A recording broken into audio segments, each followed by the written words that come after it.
just had a hotfix yet again today, which is awesome because it gives us free diamonds. But beyond that, one of the things in the text was not very descriptive, but it read as follows.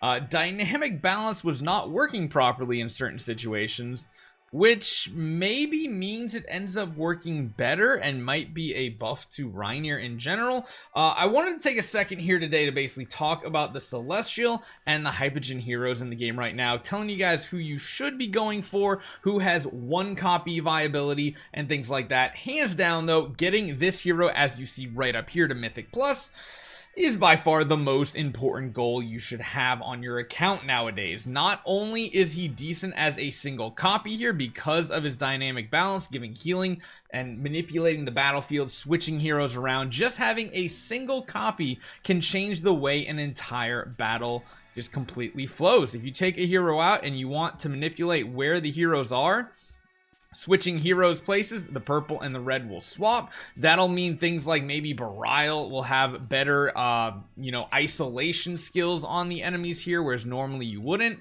and that could be something really good. You can also throw your tank into the enemy lines. It can use something like we've seen a ton where we use like our Alsa or our Soren and sent them over there.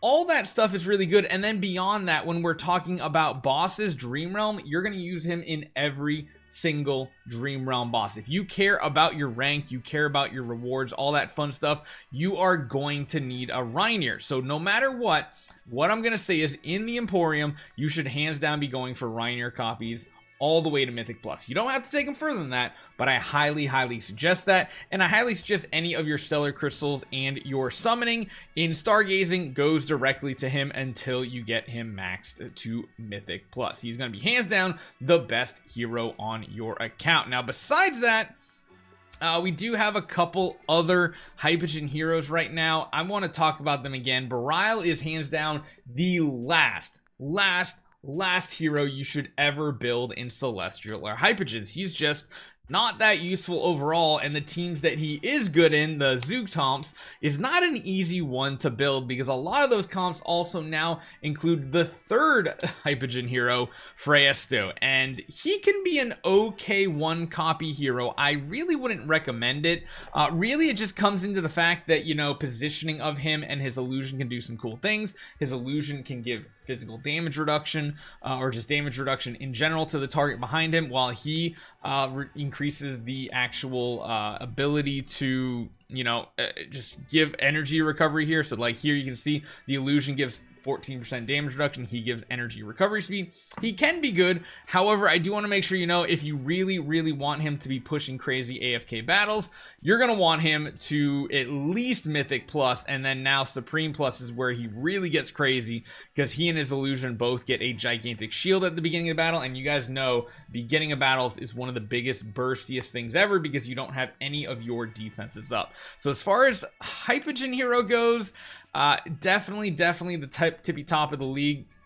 If I had to rank these heroes, which I probably will later on, I'm going to say Reinier is by far the most important to build, followed by Freyastu, followed by Belial. However, we also need to talk about those Celestials because in reality, we only have one of them right now, but she's probably the second Celestial / Hypogean you should build on your account. Scarlita is amazing, and she's amazing even with a single copy. You guys have probably seen a lot of people using a single copy going up against the Crystal Beetle even. That's just because her abilities to buff her allies is so good at the beginning of battle. She has true damage. She has a lot of really cool things. She even has the ability to literally Super Smash Brothers an enemy off the battlefield when they get low HP. So it's really cool. This is the cool part right here, Sanctified Verdict. When she starts the battle, she blinks to the back line, goes up in the sky and hovers over the battlefield. While in the air, she's invincible and recovers energy while increasing attack until the battle ends.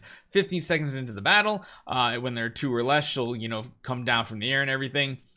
But the really cool thing is she can buff her allies. She gives the weakest non-summon ally a blessing while she's in the air, granting them a shield, which again helps with this Crystal Beetle as well, which is really cool. And then she has some other abilities too that end up being pretty cool. She has the Execution stat, which is a very rare one to find.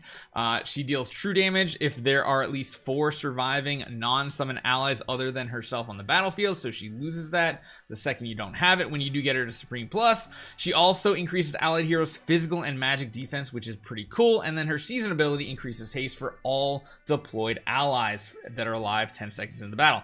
That is really, really cool. Beyond that, she then also increases the damage dealt by all deployed allies by 8% for the remainder 40 seconds of the battle. It goes all the way up to 15. And this is what Lucius also has, which is why she's so useful against bossing. Now, sadly, I don't have the other hero, DNL, but DNL is still a better pick in my opinion than going with a Beryl. He can do some really fun PvP stuff, but sadly, he's not a boss damage dealer. He doesn't have true damage, I don't believe. Which is kind of one of the big things. You would think that every single like light hero in general would have that type of ability, but sadly he does not. So he does fall down. So you can see we are up to 5 Celestial and Hypogean. We should have another Celestial next. My personal guess is it's going to be Taylene, and Taylene is going to be completely busted. So overall, I would say after you work on your Reinier to Mythic Plus, I would try to save your resources up. Me myself, I'm trying to also max out Scarlita, but I don't think that's gonna go well for me. The order of building these heroes is definitely Reinier. Maybe get 1 copy of Scarlita and or Freesto if you want to, and then stay far away from DNL and start even further away from Beryl, because Beryl is even worse. If I had my perfect world and I had an account where I was not really spending much or I was free to play, again, like I said, I would be taking this man right here to the same exact spot I have on my whale account, Mythic Plus. You really don't need to take him higher than that. Supreme Plus does increase allied heroes attack if they're in a symmetrical position to the enemy hero, so it does like give them a little bit more bonus. It's not a huge amount, but if you're min-maxing, that's fine. An extra 6 copies does not feel worth it. And then I would probably grab a single copy of Scarlita if I'm really itching to have this hero. Beyond that, Freesto, definitely not needed on your account. DNL, not needed on your account. Beryl, definitely not needed on your account. And beyond that, I would just sit there and try to save as many of the stellar crystals, which I am completely out of. Wow. Well, that kind of sucks. And of course, keep saving diamonds up, because maybe, just maybe, all the content creators can really influence the creators of the game, Lilith, to actually let us use diamonds in order to do our stargazing. Because right now, stargazing is just way too difficult. In AFK Arena, you can use diamonds here, and here you can't. Well, that really sucks. So hopefully you guys enjoy this one. Be prepared, know who you should be building, and with that buff, potentially that fix to Reinier, it really just solidifies him as by far the best hero to go for. Hopefully you guys enjoy this one. I'll see you guys next time.